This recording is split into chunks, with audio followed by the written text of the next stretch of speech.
You don't know the impact of these things, and what they know, I still not figured this out.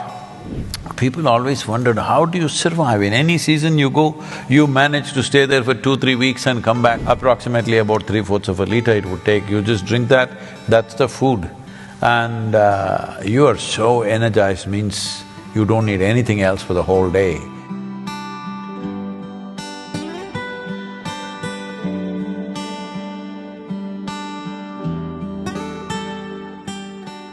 We have forgotten that soil is the greatest and the most complex and sophisticated living system, not on just the planet, in the universe.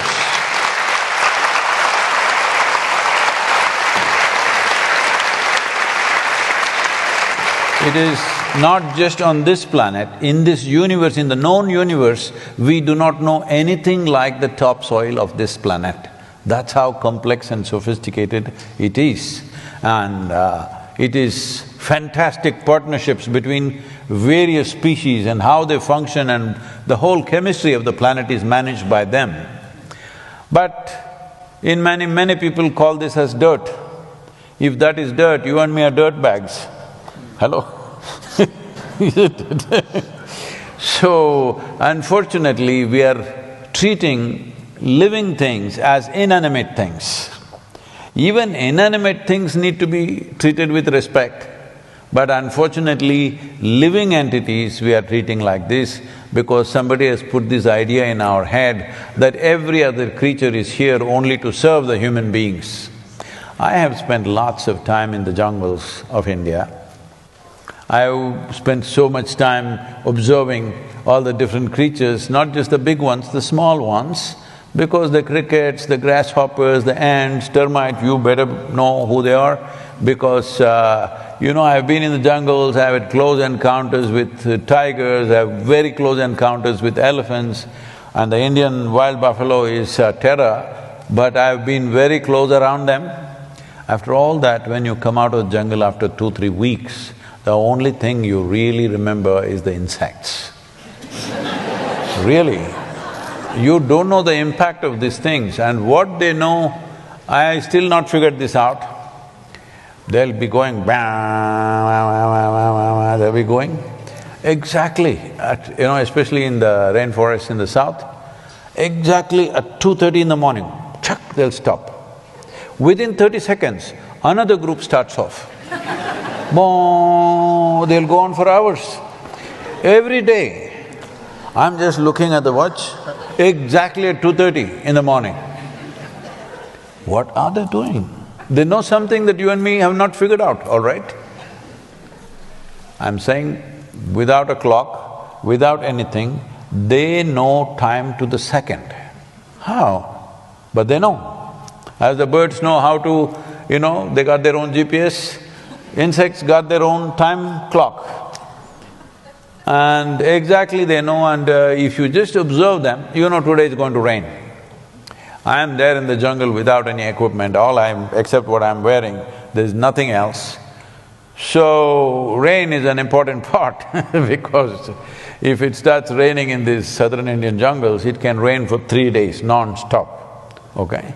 So you better find a place where your bones will get wet, it's like that. So if you just observe the insects, they are all preparing for the rain, nothing, no cloud in the sky. But I learn to trust them. If I watch them, I know that it's going to rain means it's going to rain. When they say it, it's true.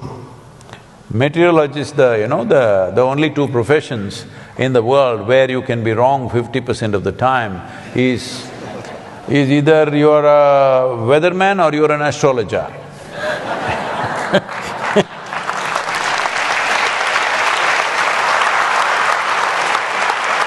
I heard that you guys are all soaked in honey.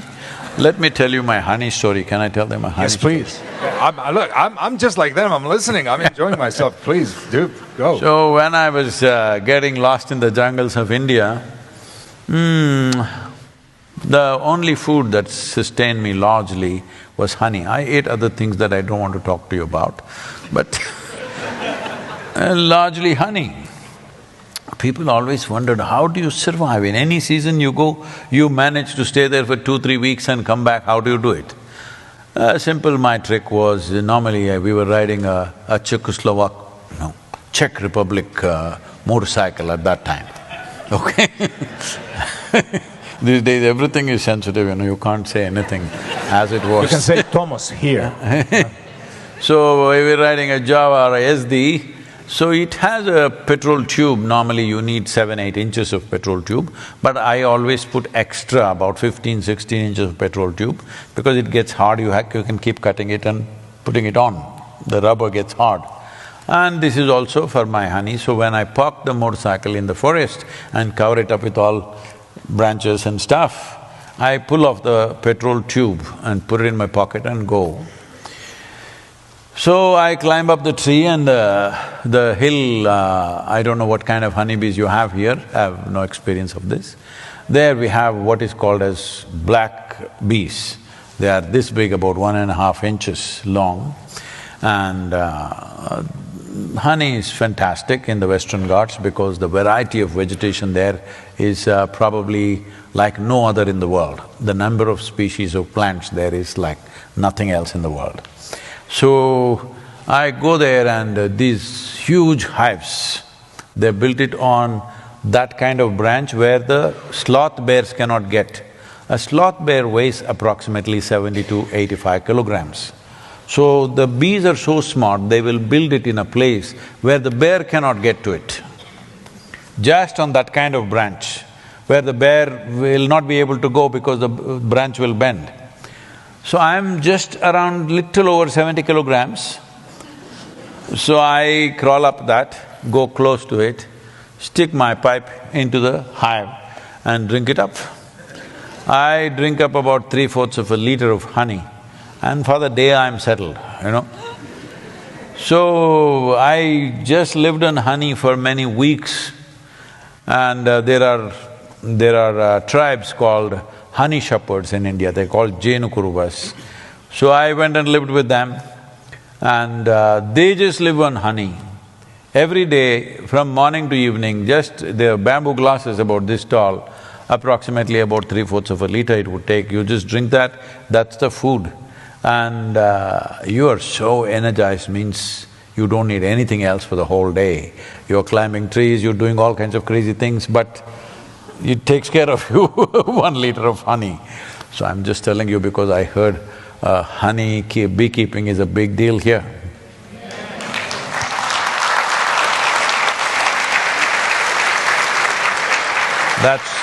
That's probably one of the smartest things that you've done in your country. It will pay. It will pay in future. Not just with honey, it'll pay in many ways.